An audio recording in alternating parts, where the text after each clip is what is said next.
Par-delà les nuages existe le mont Taranaki, une symphonie visuelle de mystères, de légendes et de force telluriques. Émergeant majestueusement de l'horizon, ce volcan néo-zélandais n'est pas simplement une montagne, mais un protagoniste dans un récit épique tissé de traditions maoris et de tumultes géologiques. Des éruptions passées au secret de son écosystème unique, le paysage lui-même raconte une histoire fascinante.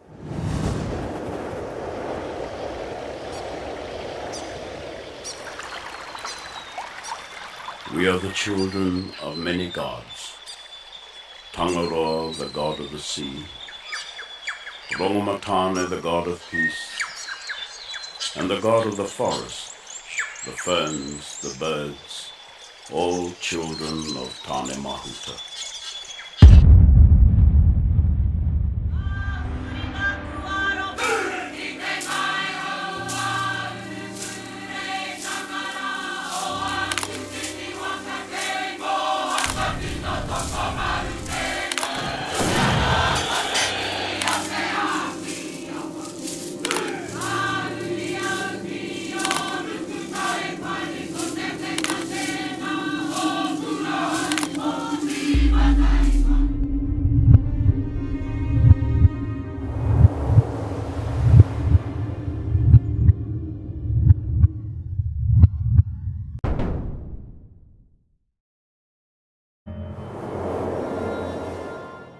Le mont Taranaki, également connu sous le nom de mont Egmont, est un stratovolcan emblématique situé à l'ouest de l'île du Nord de la Nouvelle-Zélande.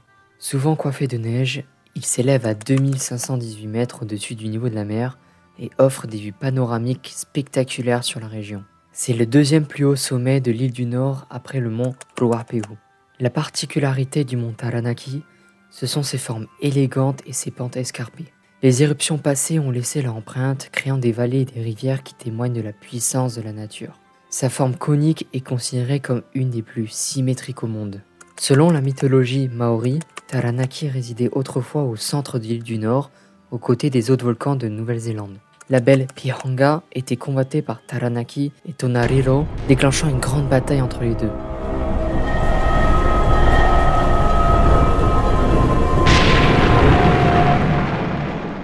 Finalement, Tonariro remporta la victoire, infligea de profondes blessures à Taranaki et le força à fuir. Taranaki se dirigea vers l'ouest, suivant Te Toka Arahutu, le rocher de Arahutu, et créant les gorges profondes de la rivière Whanganui. Sa progression fut bloquée par les chaînes de montagnes, Puhakai, et lorsque le soleil se leva, Taranaki se pétrifia à sa position actuelle. Lorsque Taranaki se dissimule avec des nuages de pluie, on dit qu'il pleure son amour perdu. Et lors des couchers de soleil spectaculaires, on dit qu'il se montre à elle. À son tour, les éruptions de Tonariro sont considérées comme un avertissement à Taranaki de ne pas revenir. Les premiers ancêtres du peuple Taranaki formaient le peuple des montagnes. Le mont Taranaki a été formé d'après Rua Taranaki, le premier d'une lignée de chefs. La tribu est apparue lorsque les arrivants de la pirogue Kurahopu se sont mariés avec le peuple des montagnes. La tribu Taranaki a une histoire récurrente autour de la vigilance constante et de la guerre, ce qui a donné lieu au dicton pour décrire cette tribu.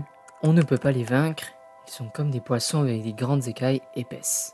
Des tribus de Waikato ont attaqué Taranaki et Whanganui à la fin du XVIIIe siècle, et la guerre s'est poursuivie jusqu'à dans les années 1830. Lors de son exploration dans cette région de la Nouvelle-Zélande, James Cook baptise le 11 janvier 1770 cette montagne du nom colonial de Mont Egmont, en référence à John Perceval, le deuxième comte d'Egmont. J'ai un scoop pour vous. L'explorateur français Marc-Joseph Marion Dufresne, également en expédition dans l'océan Pacifique, nomme la même montagne Pic Mascarin le 25 mars 1772, ignorant alors la découverte précédente de James Cook. Les premiers rapports de la plupart des Maoris de Taranaki avec les Européens ont eu lieu avec les équipages de navires de commerce. Les Maoris échangeaient du lin et des cochons contre des mousquets et des munitions. La tension croissante entre les colons européens et les Maoris en Nouvelle-Zélande a conduit à des conflits territoriaux. Les colons cherchaient à acheter des terres Maoris, mais des malentendus culturels et des revendications de terres contestées ont dégénéré en hostilité. Ainsi, la première guerre de Taranaki a été déclenchée en 1860 lorsque des colons européens ont tenté d'acheter des terres à Waitara, une région maori. Le conflit s'est rapidement étendu à d'autres régions de la Nouvelle-Zélande. Cela a conduit à l'intervention du gouvernement colonial britannique. La première guerre de Taranaki s'est terminée en 1861, mais les tensions persistaient. Les relations entre les Maoris et les colons européens restaient tendues, jetant les bases de conflits ultérieurs. Les hostilités ont repris en 1863 lorsque les Maoris ont résisté à la confiscation de leurs terres. La deuxième guerre de Taranaki a officiellement pris fin en 1866. Les terres ont été confisquées, les Maoris ont subi des défaites militaires et des conséquences socio-économiques. Ces guerres ont laissé une cicatrice profonde dans l'histoire de la Nouvelle-Zélande, influençant les relations entre les Maoris et les colons européens, ainsi que les politiques foncières et gouvernementales.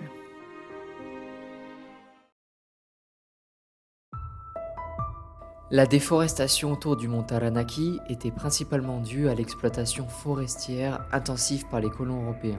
Cette exploitation forestière non réglementée a rapidement réduit les forêts anciennes et a eu des répercussions dévastatrices sur l'écosystème local, entraînant la perte de biodiversité, la dégradation des sols et de l'érosion. Face à cette destruction environnementale croissante, en 1881, le gouvernement néo-zélandais a créé le parc national du mont Egmont, maintenant appelé le parc national du mont Taranaki, devenant ainsi le deuxième parc national établi en Nouvelle-Zélande. La protection s'étend avec un rayon de 9 km autour du sommet. Depuis le 1er septembre 2023, à l'issue de longues négociations avec les tribus Maoris de Taranaki, le gouvernement néo-zélandais a officiellement reconnu le mont Taranaki et le parc qui l'entoure comme une personne morale, qui sera représentée par un groupe Maori. L'objectif est de gérer l'environnement et l'histoire du volcan avec durabilité. Le mont Taranaki est connu pour son ascension tout au long de l'année. En hiver, il est nécessaire d'avoir un équipement d'alpinisme et de solides bases dans ce sport. L'ascension s'étend sur 12 km aller-retour, avec environ 1600 mètres de dénivelé positif. Les 2 derniers kilomètres de la montée couvrent à elles seules 1000 mètres de dénivelé positif.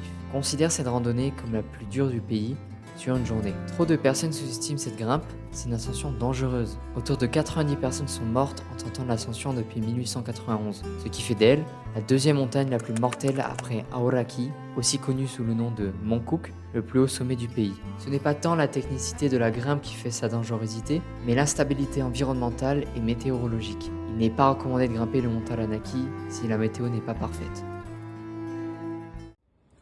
Bon, il est quelle heure ? Il est minuit passé, samedi 18 avril. On va surfer, je pense, vers 8h, un truc comme ça. 8h du matin. Après, j'attends la bonne météo, je vais essayer d'aller au mont Taranaki. Et je sais, ça va monter assez fort, 7-8 heures, je pense la météo sera pas. Après une session surf matinale, je suis parti en stop pour rejoindre le début de la randonnée du mont Taranaki. J'ai eu beaucoup de mal à trouver les voitures pour arriver jusqu'au bout. Il y a vraiment personne, donc ça c'est chaud. Et il faudrait que je sois en haut. Faudrait que j'arrive avant. Il y a peut-être une voiture qui arrive. Non, il n'y a pas de voiture qui arrive. Ok, bon.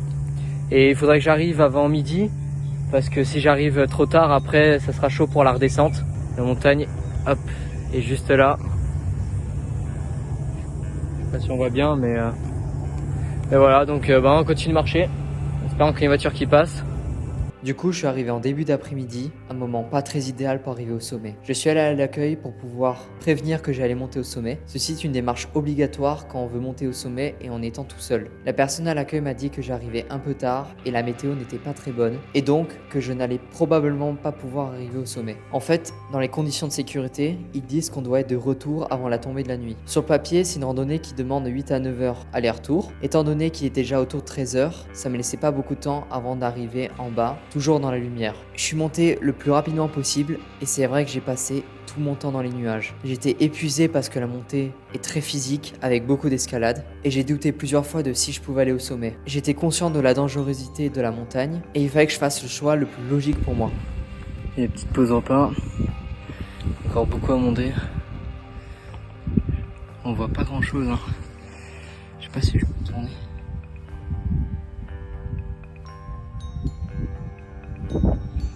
Bon, voilà, j'espère être en haut dans 1h30 peut-être, mais ça grimpe fort. Finalement, j'ai quand même décidé de continuer l'aventure et de grimper dans les nuages.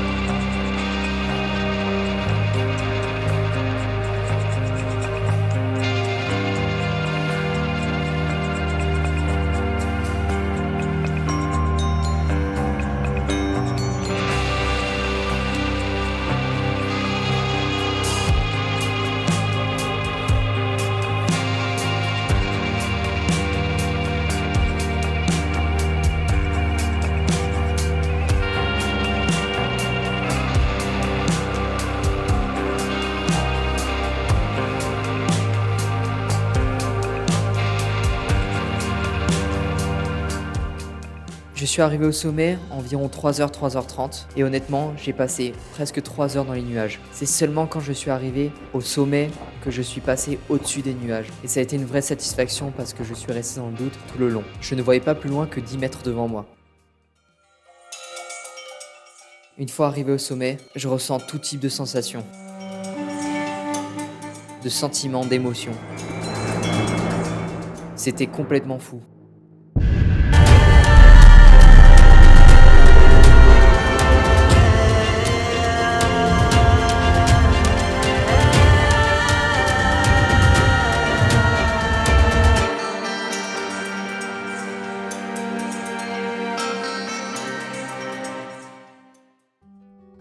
J'étais super content de moi d'arriver au sommet, malgré les conditions difficiles et mon début tardif. Pour la descente, je demande à des gens locaux qui étaient encore au sommet, dont un qui est un guide, si je peux descendre avec lui pour être plus en sécurité. Je me suis super bien entendu avec lui, c'était un jeune, environ mon âge, et on a entamé la descente, et la descente était vraiment aussi dure que la montée. Beaucoup de glissades, et certains se sont fait des entorses. Heureusement, pas trop de gros dégâts, et on arrive en bas sans trop de problèmes. J'ai pu contempler la magnifique vue sur la montagne, complètement dégagée par les nuages. Et c'est comme ça que s'est terminée une des journées les plus marquantes pour moi, tant pour la richesse de la montagne que pour les sensations que j'ai eues.